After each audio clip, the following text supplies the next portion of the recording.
C'est l'esprit qui avait été, vous avez vu, c'est l'esprit qui a été promis, qui est la bénédiction d'Abraham. On ne dit pas le Saint-Esprit.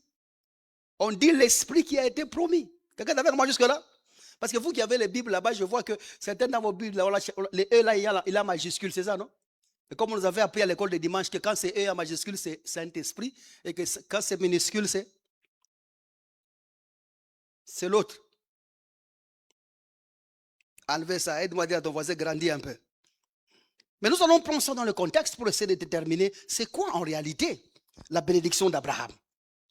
Parce que quand nous avons lu en Galates chapitre 3 verset 8, la Bible nous a dit que c'est par la foi en Jésus-Christ que nous avons été bénis et non par Abraham que nous sommes bénis. C'est en Abraham et nous sommes avec Abraham acceptés par Dieu. Lui aussi doit accepter en Jésus-Christ pour qu'ensemble nous soyons acceptés par Dieu. Donc si Abraham rejette Jésus, il n'est pas avec nous. Maintenant, c'est quoi la bénédiction que nous avons reçue par la foi ou encore, c'est quoi ce qu'on dit l'esprit qui avait été promis? La bénédiction, c'est l'esprit qui avait été promis, que nous avons reçu. L'esprit promis, c'est ça notre bénédiction. Qu'est-ce qu'on veut dire par l'esprit promis? En fait, nous allons aller rapidement et puis je vais vous lire le texte après. L'esprit promis, ce n'est pas le Saint-Esprit. L'esprit promis, c'est la pensée dans la promesse. Dans ce que Dieu a promis à Abraham, il y a une pensée. Il y a une idée. Et cette idée-là, nous l'avons reçue. Ça s'est accompli par la foi en Jésus-Christ. Quelqu'un me comprend jusque-là? C'est quoi cette pensée qui était là? Romains chapitre 1er, verset 16, nous dit ceci. Je ne point honte l'évangile de Christ.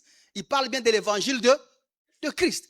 Il dit c'est une puissance de Dieu pour le salut de quiconque croit. Du juif premièrement pour du grec, parce qu'en lui, cette puissance-là, cet évangile-là, en lui, est révélée la justice de Dieu par la foi et pour la foi. Selon qu'il est écrit, le juste vivra par la foi. Vous voyez ici que la Bible nous dit que ce qui a été promis là, c'est la puissance de Dieu dans laquelle est révélée la justice de Dieu.